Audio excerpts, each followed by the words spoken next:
मुनित्रयं नमस्कृत्य उक्तिः परिभाव्य च वैयाकरणसिद्धान्तकौमुदीयं विरच्यते। सर्वेभ्यः श्रोतृभ्यः नमः।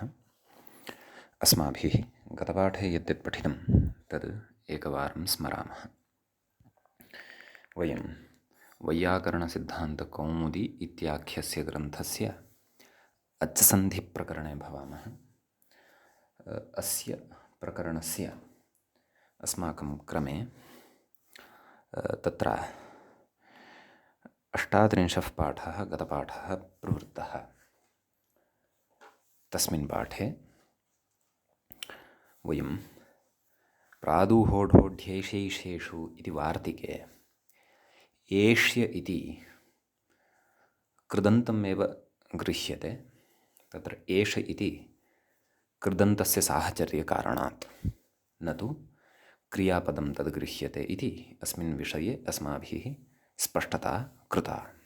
तेन अग्नये प्रेष्यदूतं प्रेष्यगतः इत्यादिषु प्रयोगेषु तत्र वृद्धिर्न भवति, अपि तु गुणः पररूपमेव भवति। तदनन्तरम् अस्माभिः ऋते च तृतीया समासे इति वार्तिकं पठितं। तस्मिन् वार्तिके तस्य वार्तिकस्य अस्माभिः अर्थः दृष्टः। नाम तृतीया समासविषये तत्र अकारान्तात् नाम पूर्वपदस्य अन्तिमः स्वरः अकारः यदि भवति ततश्च परतः ऋत इति कृतान्तशब्दः यदि भवति तर्हि पूर्वपरयोः स्थाने तत्र गुणं प्रबाध्य वृद्धिरेव प्रवर्तते, वृद्धिरेकादेशो भवति इत्यर्थः। समीचीनं। तदनन्तरं तत्रैव अस्माभिः उदाहरणं साधितं सुखार्थः इति, सुखार्तः इति। तदनन्तरं तत्रैव प्रत्युदाहरणमपि दृष्टं परमर्थः इति। परमर्थः इत्यत्र तु तृतीया समासो नास्ति इति कृत्वा तत्र वृद्धिरपि न भवति, गुण एव भवति इत्यर्थः। ततः परम् अस्माभिः वार्तिकं पठितम्। अन्यद्वार्तिकं तत्र प्रवत्सतरकम्बलवसनधारणानां ऋणे इति वार्तिकं पठितं।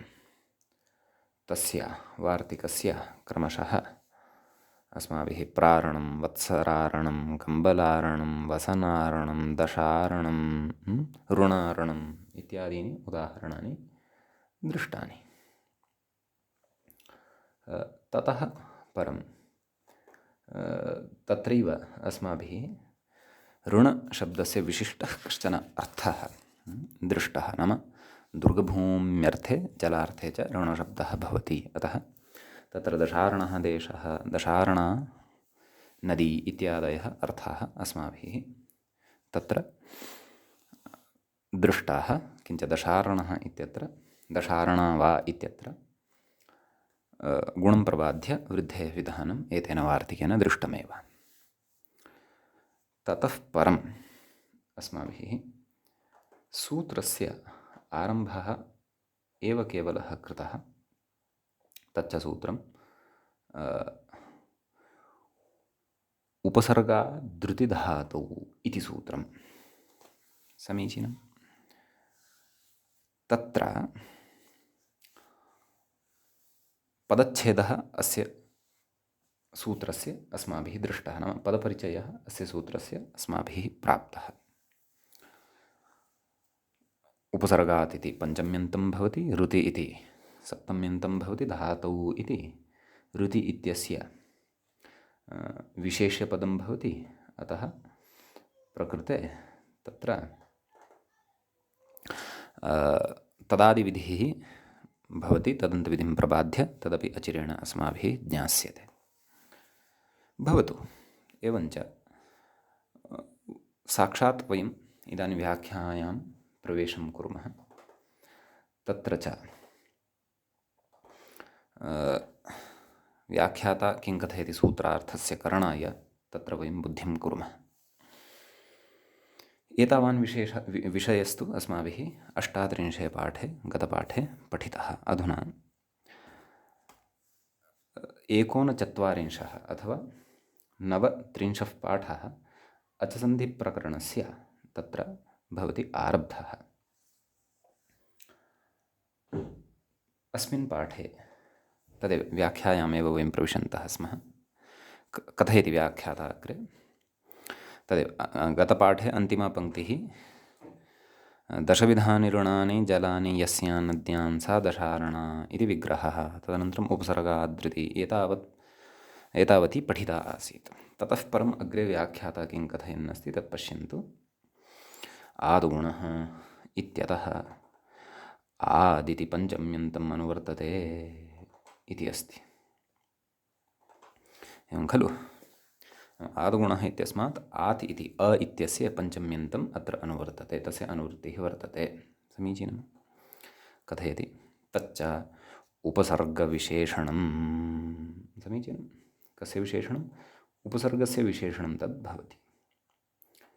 अतः तत्र कथयति तदन्तविधिः, अतस्तदन्तविधिः इति कथयति। समीचीनम्। एवञ्च तत्र अर्थः लभ्यते अकारान्तात् इति लभ्यते। कुतः? विशेषणं तदन्तस्य संज्ञा स्यात् स्वस्य च रूपस्य। एवं खलु। अग्रे कथयति ऋति इति धातोः विशेषणं। तत्पूर्वमपि उक्तमेव, व्याख्यात्रापि उच्यमानं वर्तते। सूत्रे ऋति इति यत् पदं दृश्यते तत् धातौ इत्यस्य विशेषणम् अस्ति। कथयति यस्मिन् विधिरिति तदादिविधिः विशेष्ये विशेषणे च लब्धे तदन्तविधिः प्राप्तः, परन्तु तत्र तदन्तविधिः नापेक्षितः। समीचीनम्। अत्र यस्मिन् विधिस्तदादावल्ग्रहणे इत्यनेन तत्र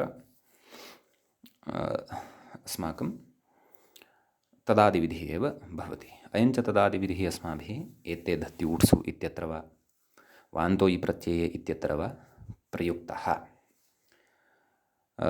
येन विधिस्तदन्तस्य इति सूत्रपठनवेलायां तत्र स्मृतश्च। समीचीनम्। अतः कथयति ऋकारादौ इति लभ्यते, नाम ऋकारादौ इति अर्थः लभ्यते इति। अग्रे कथयति वृद्धिरेचि इत्यतः वृद्धिरिति चानुवर्तते। वृद्धिरेचि इत्यस्मात् सूत्रात् वृद्धिः इति अस्य पदस्य अनुवर्तनं भवति। अग्रे कथयति एकः पूर्वपरयोः इति अधिकृतं, नाम एतस्य अधिकारः अत्र वर्तते तदाह।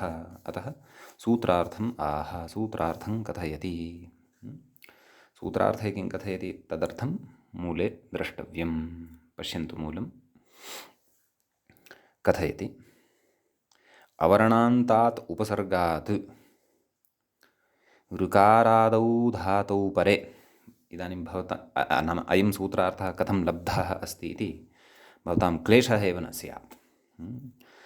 क्व तदन्तविधिः क्व च तदादिविधिः अस्माभिः दृष्टः, तदनुसारं कथं सूत्रार्थः अत्र लब्धः वर्तते इति भवतां सर्वात्मना तत्र स्पष्टता जाता स्यात्। तर्हि अवर्णान्तात् उपसर्गात् नाम तादृशः उपसर्गः अपेक्षितः यस्य अन्ते अ इति वर्णः भवेत्। अग्रे कथयति ऋकारादौ धातौ परे, नाम तादृशः धातुः परतः अपेक्षितः यस्य आरम्भे ऋ इति वर्णः भवेत्। समीचीनं।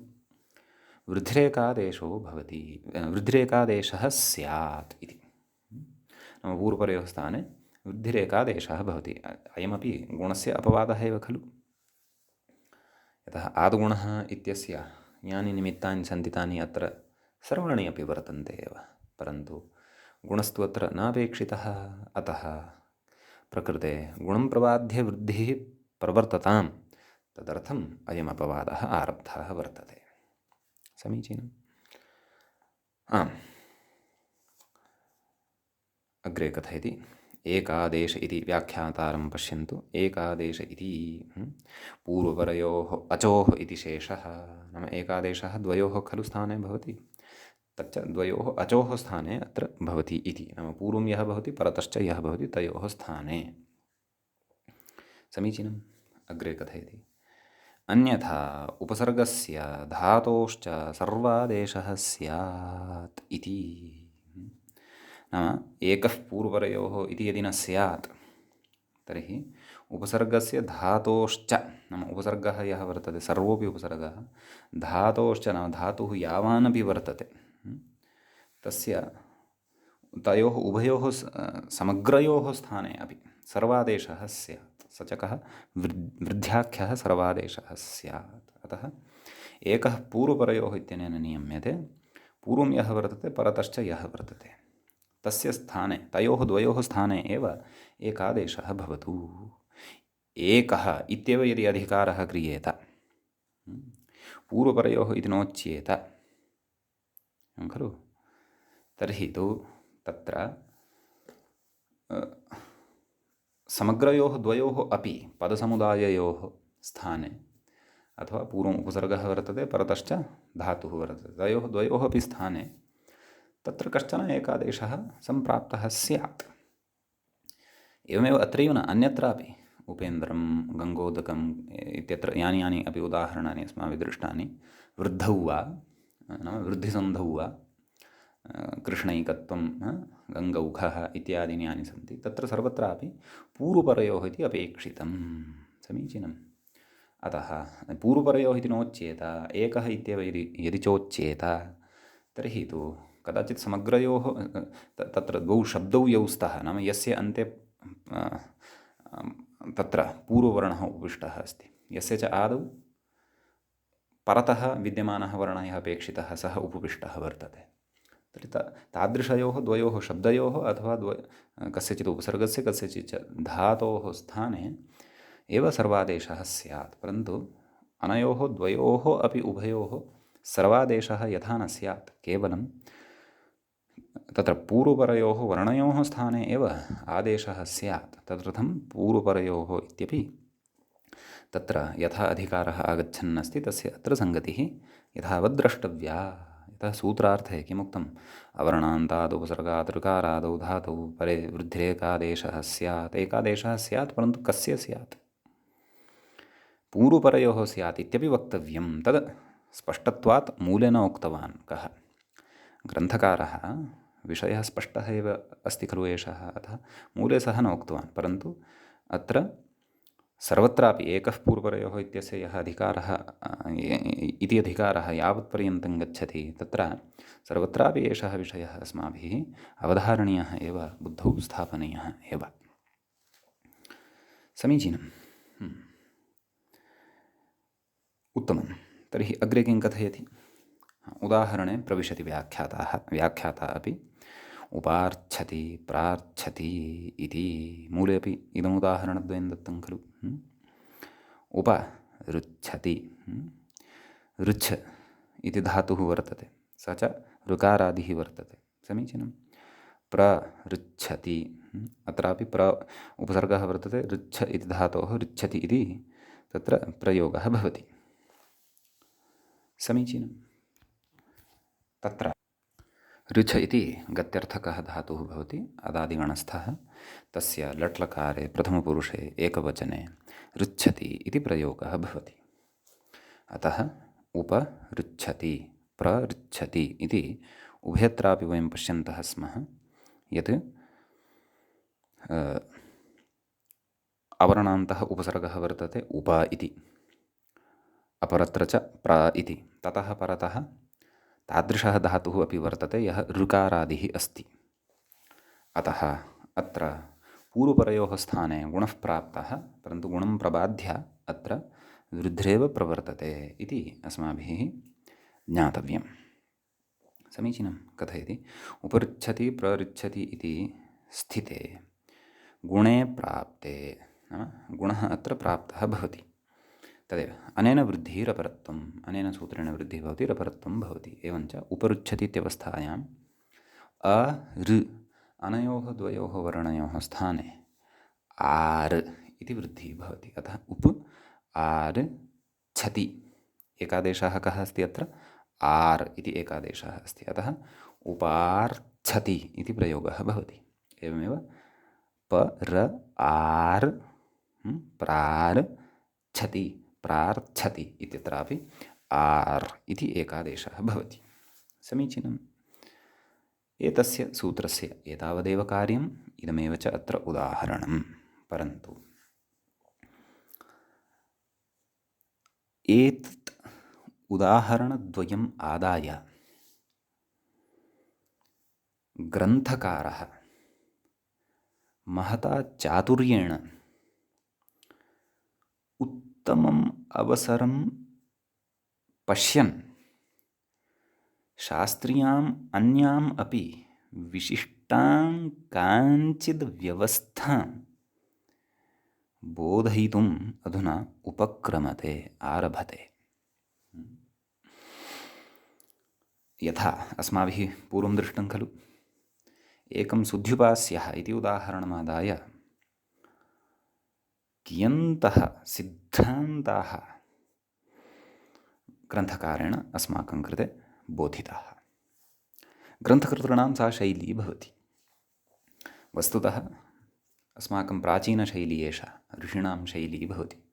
भाष्यादिषु एतादृशी शैली आश्रीयते। ताम् एव ऋषिशैलीं पुरस्कृत्य वयम् अग्रे अग्रे ग्रन्थानां प्रणयनं, बोधनं वा कुर्मः। वस्तुतः ऋषीणां शैली एव श्रेयस्करी अस्ति। मुनित्रयस्य शैली एव श्रेयस्करी अस्ति। ततः भिन्नाः अपि उपायाः शास्त्रस्य सारल्येन अवगमनाय अस्माभिः आश्रयितुं शक्यते। परन्तु विषयबोधाय यदि ऋषीणां हृदयम् अस्माभिः स्पृश्यते, तेषां हृदये प्रविश्य वयं यदि शास्त्राध्ययनं कर्तुम् उद्युक्ताः भवामः, तर्हि निश्चयेन एव वयम् अल्पीयसि काले शास्त्रस्य तत्त्वं गृहीतुं शक्नुमः, न केवलं व्याकरणे, अन्यत्रापि भवतु नाम। तर्हि अत्रापि उचितम् अवसरं तत्र दृष्ट्वा अथवा पश्यन् ग्रन्थकारः तत्र अन्तादिवच्चा इति सूत्रं, ततः परं खरवसानयोर्विसर्जनीयः इति च सूत्रम् अस्माकं कृते बोधयिष्यति।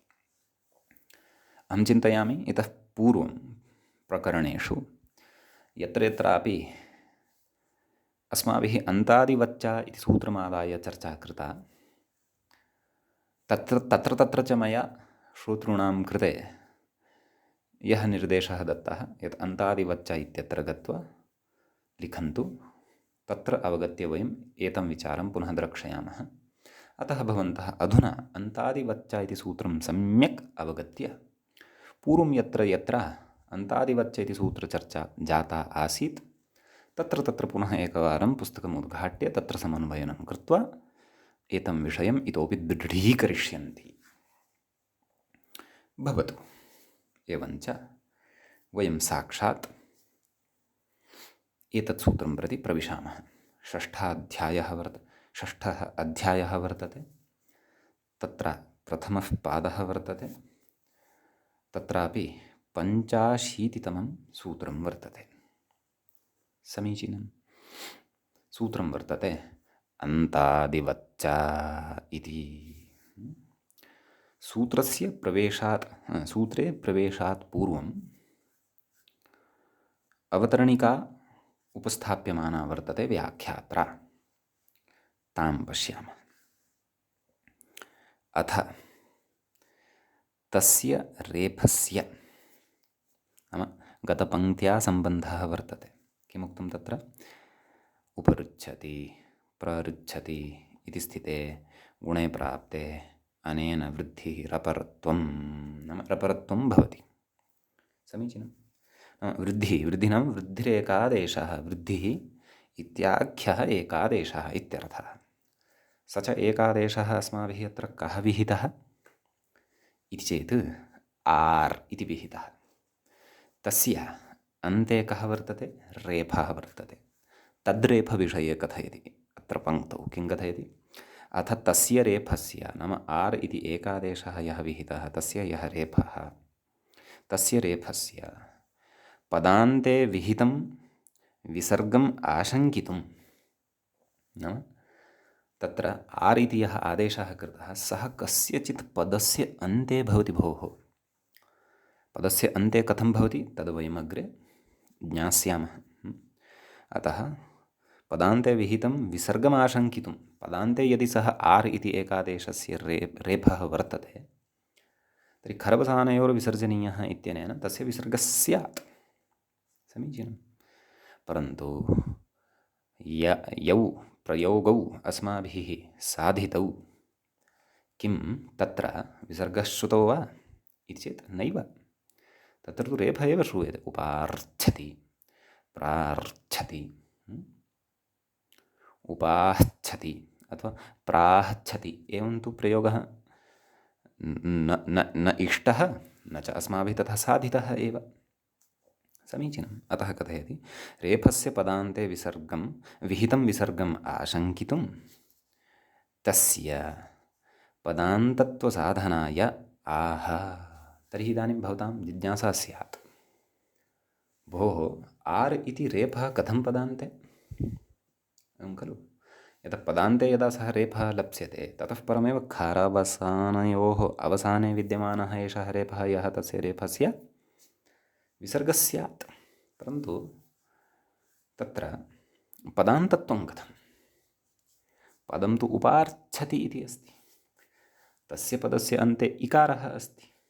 एवमेव पदं तु प्रार्थ्यति इति अस्ति, तस्य च पदस्य अन्ते इकारः अस्ति वा न वा? तर्हि तस्य मध्ये विद्यमानस्य मध्ये श्रूयमाणस्य क्वचित् रेफः यः वर्तते तस्य रेफस्य मध्ये श्रूयमाणस्य रेफस्य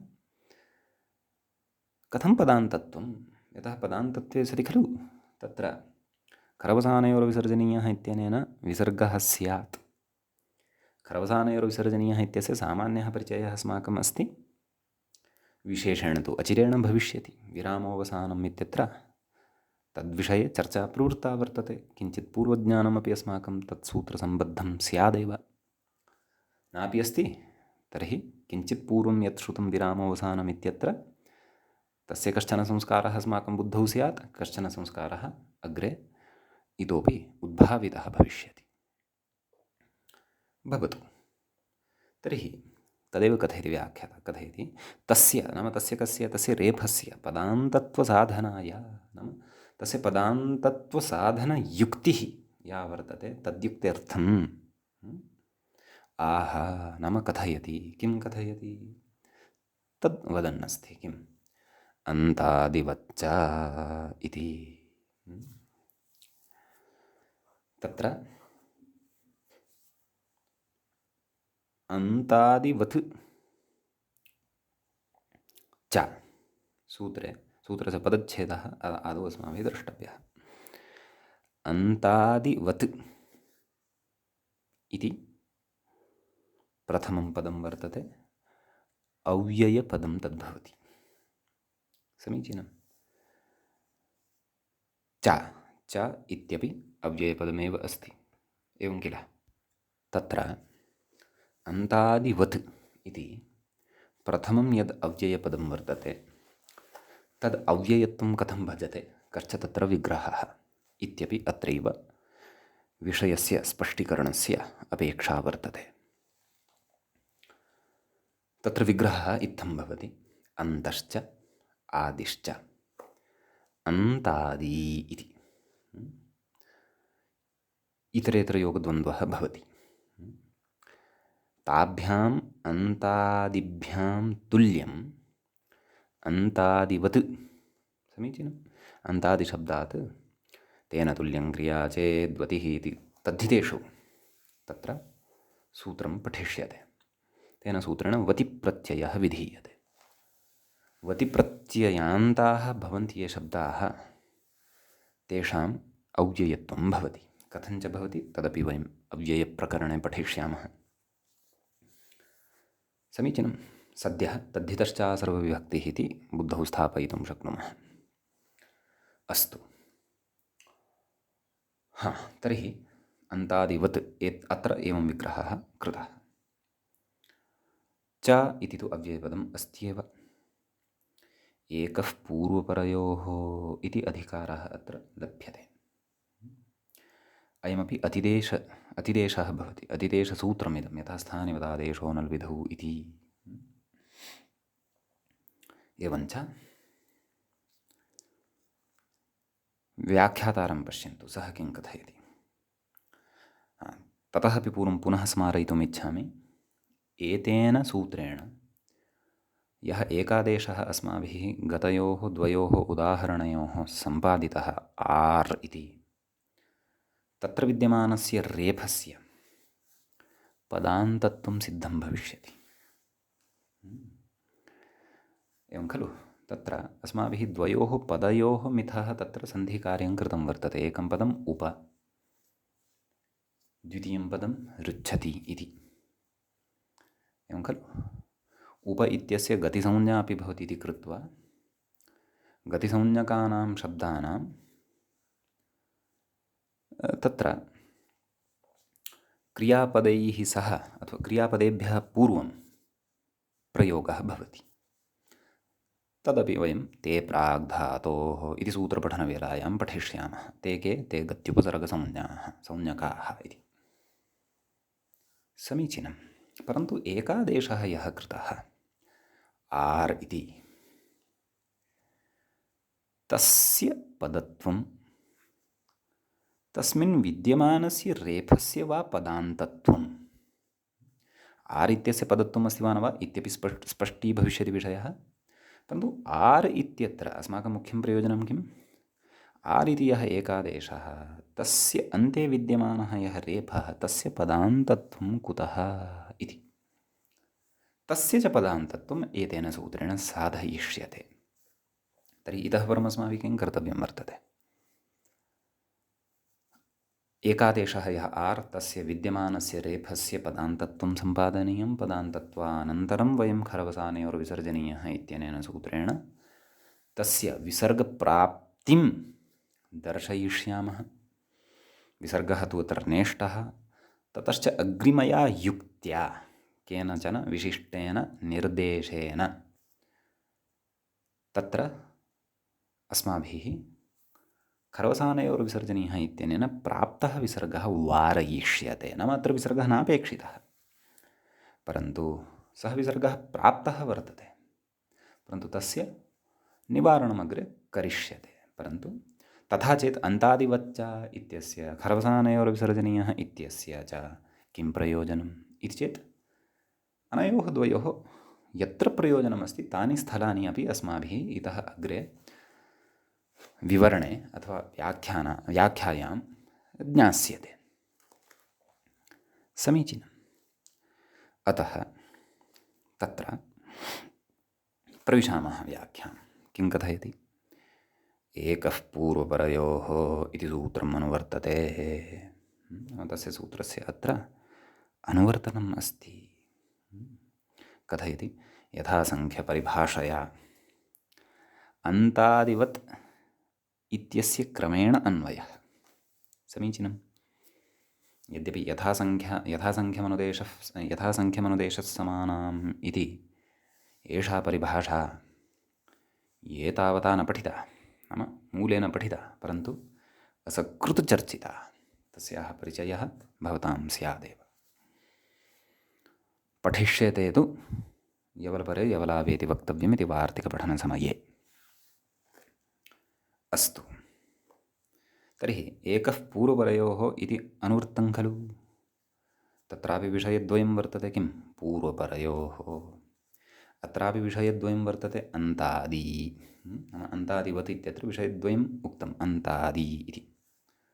तर्हि तत्र यः प्रथमः विषयः वर्तते पूर्व, सः अत्र विद्यमानेन, अत्र नाम कुत्र? अत्र नाम क्व? आदिवच्च, अन्तादिवच्च इत्यत्र, अन्तादिवत् इत्यत्र विद्यमानेन प्रथमेन आदि इत्यनेन सह एव सम्बध्यते। पूर्वपरयोः, एकः पूर्वपरयोः, पुनः वदामि, एकः पूर्वपरयोः इत्यत्र विद्यमानः पूर्व इति शब्दः अत्र विद्यमानेन प्रथमेन एव आदि इति शब्देन सह सम्बध्यते। समीचीनं। तत्र द्वितीयः विषयः कः उक्तः? परः, पूर्वपरयोः इत्यत्र परशब्दः द्वितीयः उक्तः खलु। तस्य द्वितीयस्य सम्बन्धः अत्र विद्यमानेन द्वितीयेन अन्त, आदि अन्त, नैव नैव अन्तादि, मया विपरीतम् उक्तं, परिष्कुर्वन्तु। तत्र विद्यमानः प्रथमः कः? पूर्व। अत्र विद्यमानः प्रथमः कः? अन्त। अतः तत्र विद्यमानः पूर्वशब्दः अत्र अन्तशब्देन सह समस्यते। समीचीनं। तत्र द्वितीयः शब्दः कः? परः इति, परशब्दः द्वितीयः। तस्य अत्र विद्यमानेन द्वितीयेन केन? आदि इत्यनेन सह सम्बन्धः वर्तते। समीचीनं। पूर्वशब्दस्य सम्बन्धः अन्त इत्यनेन, परशब्दस्य सम्बन्धः आदि इत्यनेन भवति इति अस्माभिः यथासङ्ख्यम् अनुदेशस्समानाम् इति परिभाषाबलात् यथासङ्ख्यं, संख्याम् अनतिक्रम्य यथासङ्ख्यम्, अव्ययीभावः अस्ति तत्र। प्रथमस्य प्रथमेन सम्बन्धः, द्वितीयस्य द्वितीयेन सम्बन्धः, यत्र समसम्बन्धी विधिः भवति। स च समसम्बन्धी विधिः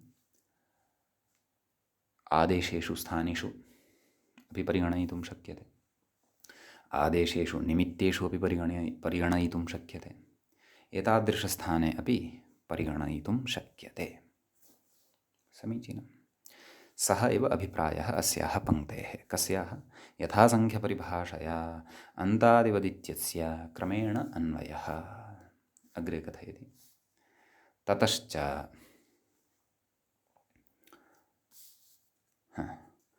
पूर्वपरयोः भवन् एकादेशः। यथा अत्र अस्माभिः पूर्वपरयोः स्थाने कश्चन एकादेशः खलु कृतः। अ ऋ उदाहरणद्वये अपि, उपरुच्छति इत्यत्र प्ररुच्छति इत्यत्र वा, उभयत्रापि पूर्वं पूर्वतः अ भवति, परतः ऋ भवति। तयोः स्थाने आर् इति एकादेशः कृतः। कथयति। ततश्च पूर्वपरयोः भवन् एकादेशः पूर्वस्य अन्तवत् परस्य आदिवत् इति लभ्यते। नाम एषः अर्थः लभ्यते। नाम मूले यः सूत्रार्थः उक्तः तस्य एव सरलतया कथनं कुर्वन्नस्ति एषः। मूले कः सूत्रार्थः उक्तः तत् पश्यन्तु। योऽयमेकादेशः, समीचीनं, सः पूर्वस्य अन्तवत् परस्य आदिवत् स्यात् इति। समीचीनम्। अतः प्रकृते अत्रैव पश्यन्तु, उपरुच्छति अथवा प्ररुच्छति इत्यत्र योऽयमेकादेशः, कः एकादेशः कृतः? आर् इति एकादेशः कृतः। सः पूर्वस्य अन्तवत् स्यात्। तत्र पूर्वं कः वर्तते? अ इति वर्तते।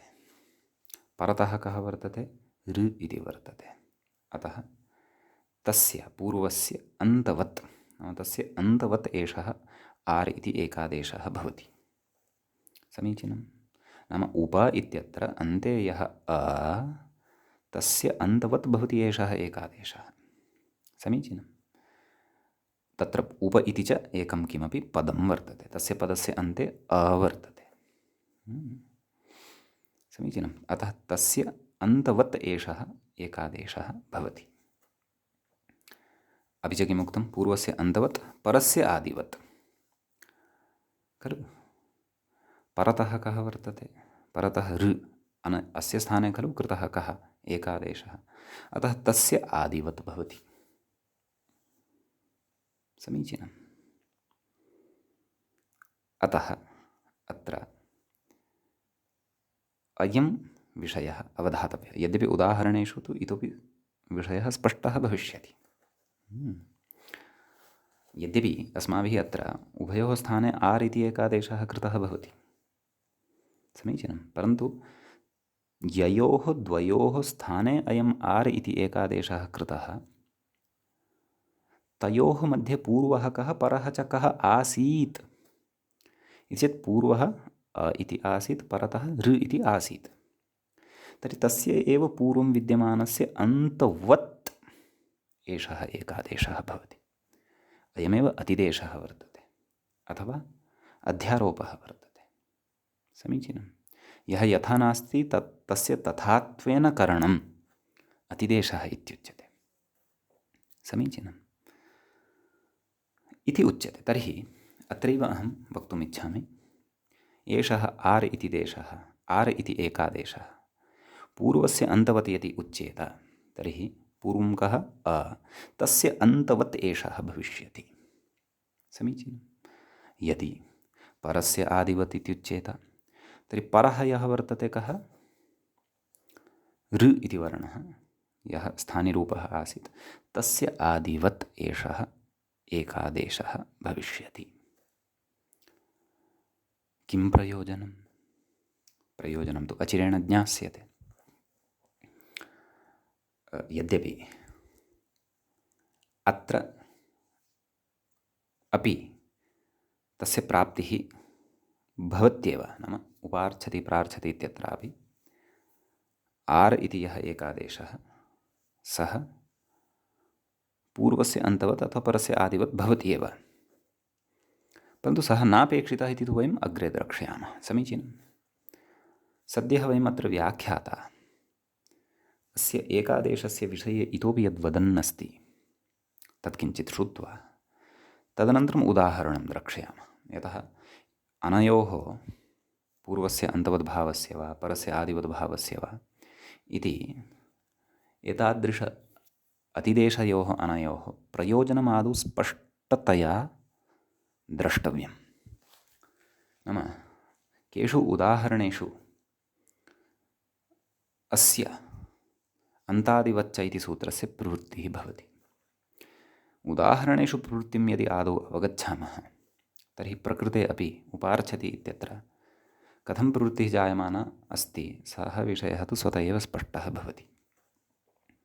किञ्च अन्तादिवच्च इति सूत्रस्य प्रयोजनमपि अवगतं भवति। प्रकृते अत्र इदं यदस्माकं वर्तते उपार्च्छति प्रार्थति इत्यत्र च कथं प्राप्तिः भवति तस्य च निवारणोपायस्तु अग्रे वक्ष्यते। प्राप्तिः कथं भवति इत्यपि विषयः दार्ढ्येन बुद्धौ प्रविष्टः भवति।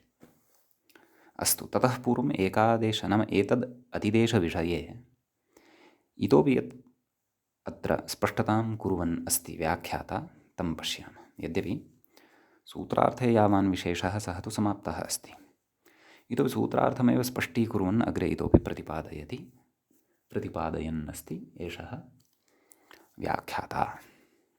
समीचीनं। किं कथयति तत् पश्यन्तु। यद्यपि एकादेशस्य द्वौ वर्णौ स्थानिनौ, समीचीनं, यत्र एकादेशः क्रियते तत्र अस्माकं स्पष्टता अस्ति एव, नाम तत्र कौचन द्वौ वर्णौ स्थानिरूपौ भवतः। समीचीनं। तौ कौ कथयति, पूर्वः परश्च। अग्रे कथयति तयोः वर्णयोः प्रत्येकम् एकत्वात्, नाम तयोः वर्णयोः प्रत्येकम् एकत्वं खलु क्रियते। नाम पूर्वं कश्चन एकः वर्णः वर्तते, परतः कश्चन एकः वर्णः वर्तते, तयोः स्थाने च कश्चन एकादेशः क्रियते। कथयति तयोश्च वर्णयोः प्रत्येकम् एकत्वात् अखण्डत्वात्, अपि च तौ द्वौ अपि वर्णौ अखण्डौ स्तः। नाम अखण्डौ नाम तयोः एकमेव स्वरूपं वर्तते, तत्र वर्णसमुदायः यः कोऽपि नास्ति। पूर्वम् एकः वर्णः, परतः च एकः वर्णः। अखण्डत्वात् तदपेक्षया एकादेशस्य, एकादेशः कः अत्र जातः अस्ति, आर् इति, अन्तादिवत् कथनम् असङ्गतम्। नाम अन्तादिवत् नाम अयमेकादेशः पूर्वस्य अन्तवत् परस्य आदिवत् भवति इति कथनमेव असङ्गतम् अस्ति वस्तुतः। कुतः? यतः द्वयोः स्थाने कश्चन एकादेशः जातः खलु, एवं खलु। अतः यः पूर्वः अस्ति तस्य स्थाने तस्य अन्तवद् भवतु, यः परतः वर्तते तस्य आदिवत् भवतु इति कथनमेव यद्यपि असङ्गतम् अस्ति। समीचीनं। यतः तत्र पूर्वं नास्ति एव खलु कोऽपि, पूर्वः कोऽपि नास्ति, परतश्च कोऽपि नास्ति एव। तयोः स्थाने तु कश्चन एकादेशः जातः वर्तते इति भावः कथयति। तथापि तथापि अत्र नाम किं स्वारस्यम् अस्ति तदवगच्छन्तु इति कथयति। तथापि पूर्वपरवर्णयोः भवन्नेकादेशः, नाम पूर्ववर्णः यः वर्तते परतश्च यः वर्तते, कः सः? पूर्वतः कः वर्तते? स्वीकृतयोः उदाहरणयोः इति चेत् अ, परतः कः? ऋ इति कथयति। तयोश्च किं कथयति? तथापि पूर्वपरवर्णयोः भवन् नाम जायमानः एकादेशः प्रथमस्थाने घटितसमुदायस्य, एवं खलु, नाम स्थाने घटितः यः समुदायः वर्तते, नाम तत्र प्रथमतया स्थानिरूपेण यः शब्दसमुदायः तत्र वर्तते, कः सः? अ ऋ इत्येतौ द्वौ एव वर्णौ खलु।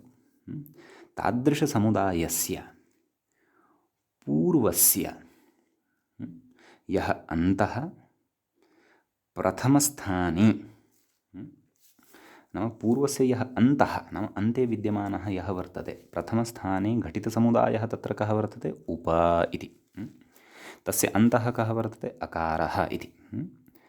यः अन्तः प्रथमस्थाने, नाम प्रथमः स्थाने कः? पूर्ववर्णः अ इति, तत्कार्यकारी भवति इति। नाम सः एकादेशः तस्य कार्यस्य कारकः भवति। तत्कार्यं किं? तत्कार्यं तदेव पदान्तत्वसम्पादनादिकं किमपि। अग्रे कथयति। द्वितीयस्थाने घटितसमुदायस्य, द्वितीयस्थाने घटितसमुदायः कः? ऋच्छति इति। स च उत्तरतः वर्तते, तस्य आदिः कः? ऋ इति वर्णः वर्तते। समुदायस्य उत्तरस्य यः आदिः, नाम पूर्वपर उत्तर नाम परतः यः वर्तते, अथवा उत्तरपदं यद् वर्तते तस्य आदिः यः वर्तते ऋ इति वर्णः, यः आदिः द्वितीयस्थाने कः? सः ऋ इति। तत्कार्यकारी भवति इत्यर्थो विवक्षितः। नाम तस्य कार्यस्य कारकः, तत्कार्यं कर्तुं शीलं यस्य तत्कार्यकारी इति णिनि प्रत्ययान्तः वर्तते पुल्लिङ्गे। नाम तदेव पदादित्वसम्पादनं वा अथवा अन्यत् किमपि प्रयोजनं तत्र भवति, प्रयोजनाय तस्य धर्मविशेषस्य सम्पादकः एषः एकादेशः भवति इत्यर्थः। समीचीनं। वस्तुतः स्वपक्षात् तु व्याख्याता गतः सरलतया बोधयितुमेव, परन्तु यदि अवधानेन एताः पङ्क्तिः अवगच्छामः तर्हि विषयः अवगतः भवति। परन्तु यदि भवतां सविधे मोतीलाल् बनारसिदास् इति प्रकाशनम् अस्ति, तत्र सम्पादकः पादटिप्पणीं लिखन् एतावता तत्र व्याख्यात्रा यद्यपि एकादेशस्य इत्यतः आरभ्य तथापि इत्यतश्च आरभ्य भवति इत्यर्थो विवक्षितः एतावत्पर्यन्तम् एकादेशविषयिणी या स्पष्टता प्रदत्ता, तं भावपूर्वकं भावार्थपूर्वकम् अथवा भावार्थं पुरस्कृत्य इतोपि सरलतया पादटिप्पण्यां सम्पादकः कथयन्नस्ति। तदपि पश्यामः एकवारं। सर्वेषु तत्र प्रकाशनेषु एषा पादटिप्पणी नापि स्यात्, परन्तु यदि अस्ति भवतां पुरतः मोतीलाल् बनारसिदास् तर्हि तत्र विषयः स्पष्टः भविष्यति। अहं तामपि नाम सम्पादयितुः अपि पादटिप्पणीं पठित्वा अत्रत्यं भावं स्पष्टीकरिष्यामि। यदि नास्ति तर्हि शृण्वन्तु। समीचीनम्। अस्तु, तर्हि पादटिप्पण्यां किं कथयति सम्पादकः? कथयति पूर्वस्य परस्य च समुदायस्य अन्तादिभ्यां वर्णाभ्यां पृथक् अवस्थिताभ्यां ये व्यवहाराः प्रातिपदिकत्वपदत्वात् सुबन्तत्वादयः ते कृतैकादेशस्यापि भवन्ति इति प्रस्फुटः अर्थः। नाम इदं वक्तुम् इच्छति कः? मूले व्याख्याता। तर्हि सम्पादकेनापि यत् सरलीकृत्य उक्तं तदहम् इतोपि विवृणोमि। किं कथयति? पूर्वस्य परस्य च समुदायस्य एकम् उदाहरणं यदस्माभिः आरब्धमेव वर्तते तदेव स्वीकुर्वन्तु। पूर्वसमुदायः कः? उप। परसमुदायः कः? ऋच्छति। अतः पूर्वस्य परस्य च समुदायस्य अन्तादिभ्यां वर्णाभ्यां पूर्वस्य अन्तः वर्णः कः अथवा अन्तिमः वर्णः कः? परस्य आदिमः वर्णः कः? ऋ। अन्तादिभ्यां वर्णाभ्यां पृथक् अवस्थिताभ्यां नाम पृथक्तया तयोः अवस्थितिः भवति, स्थितिः भवति। ताभ्यां ये व्यवहाराः प्रातिपदिकत्वपदत्वसुबन्तत्वादयः एवं खलु? प्रातिपदिकत्वव्यवहारो वा तस्य पदत्वव्यवहारो वा सुबन्तत्वव्यवहारो वा कृत एकादेशस्यापि भवन्ति। नाम तयोः यथा एकादेशः कृतः भवति तर्हि एकादेशानन्तरमपि यदा सः एकादेशः तस्य पूर्वस्य अन्तवत् परस्य च आदिवत् क्रियते तदा तेषामपि ते प्रातिपदिकत्वपदत्व अथवा सुबन्तत्वादि व्यवहाराः भवन्ति इति अर्थः। समीचीनम्। एवं खलु?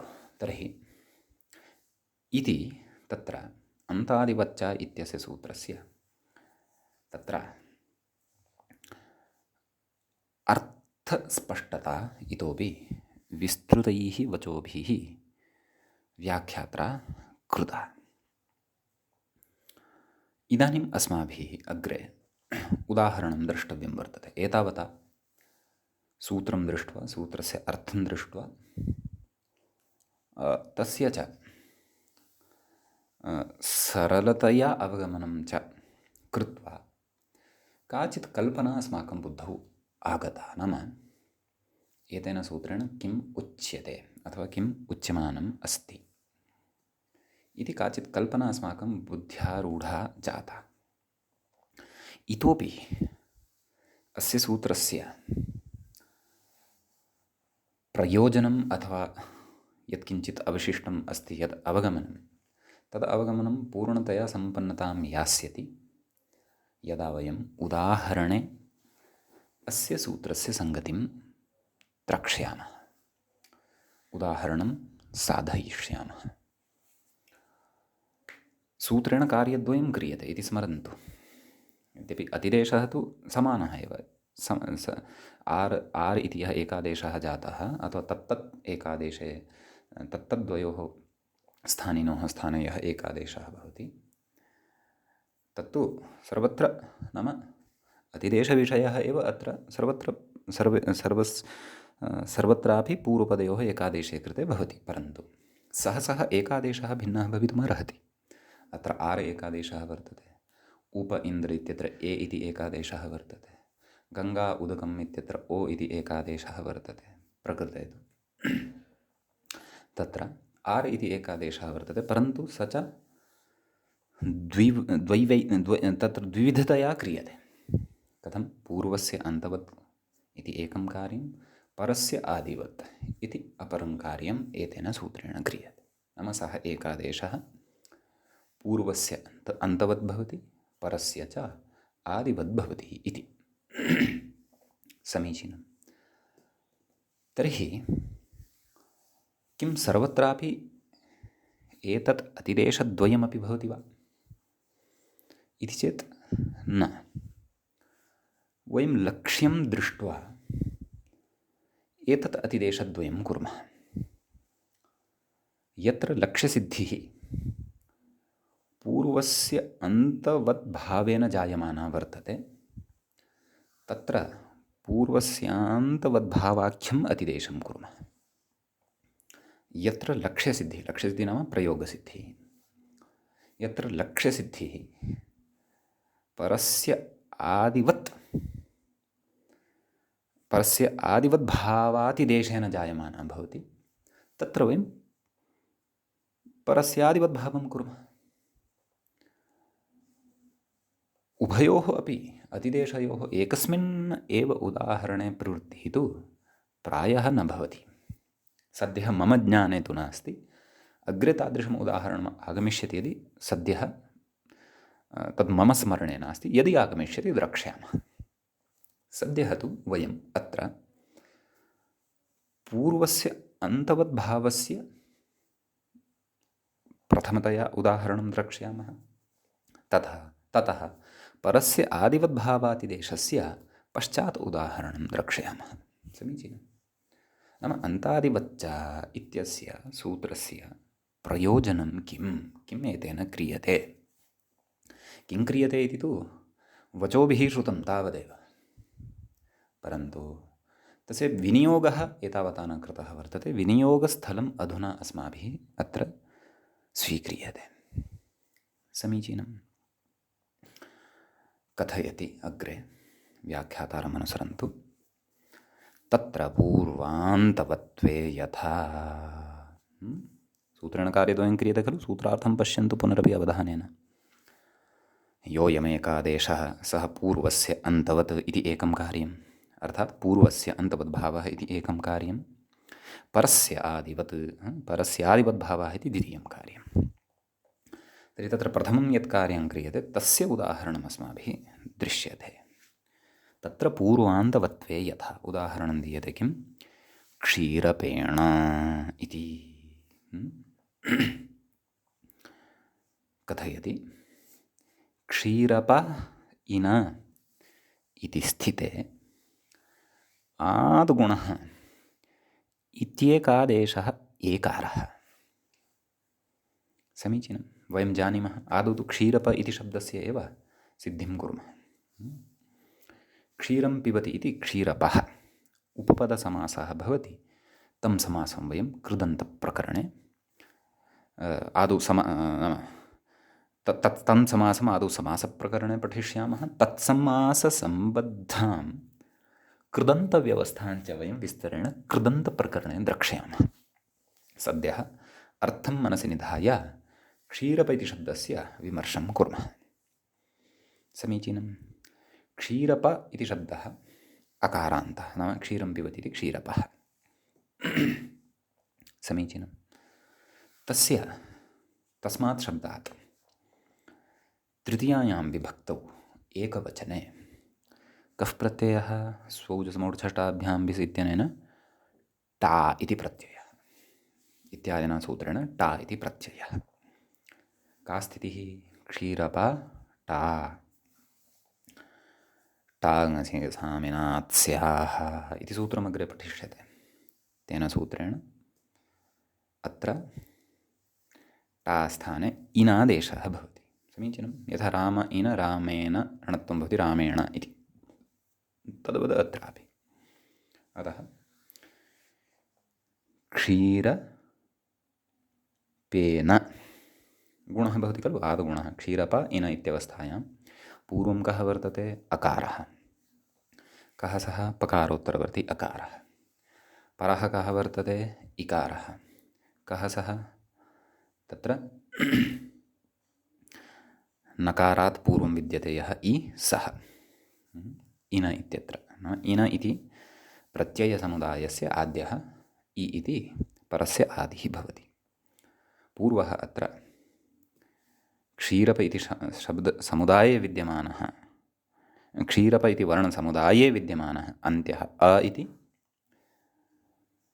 पूर्वस्य पूर्ववर्णः, अपि च परतः विद्यमानः वर्णः इन इति प्रत्ययसमुदायस्य आदिवर्णः। कथयति इति स्थिते आद्गुणः इति एकादेशः एकारः इति। अत्र एकादेशः भवति। कः सः? एकारः। उप इन्द्रम् उपेन्द्रः इत्यत्र यथा एकादेशः तद्वद् अत्रापि नास्ति क्लेशः। समीचीनं। तर्हि अत्र अस्माभिः ज्ञातं प्रकृते द्वौ स्थानिनौ स्तः। कौ क्षीरप इत्यत्र विद्यमानः अकारः नाम पकारोत्तरवर्ती अकारः इन इत्यत्र विद्यमानः इकारः अनयोः द्वयोः स्थाने कः एकादेशः कृतः इति चेत् इति एकादेशः कृतः। समीचीनं। इदानीम् अग्रे कथयति, सूत्रस्य कार्यम् इदानीम् अग्रे कथयितुम् आरभते। किं कथयति? तत्र पूर्वान्तवत्वेन सूत्रेण किम् उच्यते? योऽयमेकादेशः स पूर्वस्य अन्तवत् स्यात्। तर्हि पूर्वं कः? तत्र अ। तस्य अन्तवत्वेन कथयति पे इति उत्तरपदस्य एकाच्त्वात् एकाजुत्तरपदेण इति णत्वं भवति। समीचीनम्। अस्याम् एव पङ्क्तौ पूर्वान्तवद्भावस्य प्रयोजनम् अस्ति। समीचीनं। परन्तु तत्पूर्वान्तवद्भावस्य प्रयोजनं यदि अस्माभिः सूक्ष्मतया अवगन्तव्यं तर्हि तत्र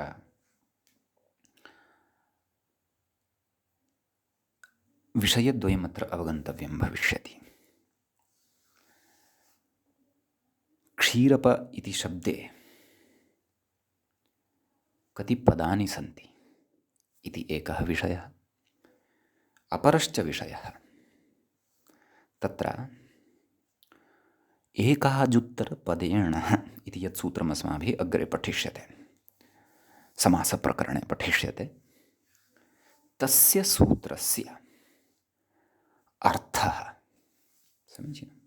यद्यपि अतीव सूक्ष्मतया एतस्य सूत्रस्य अर्थस्तु तत्र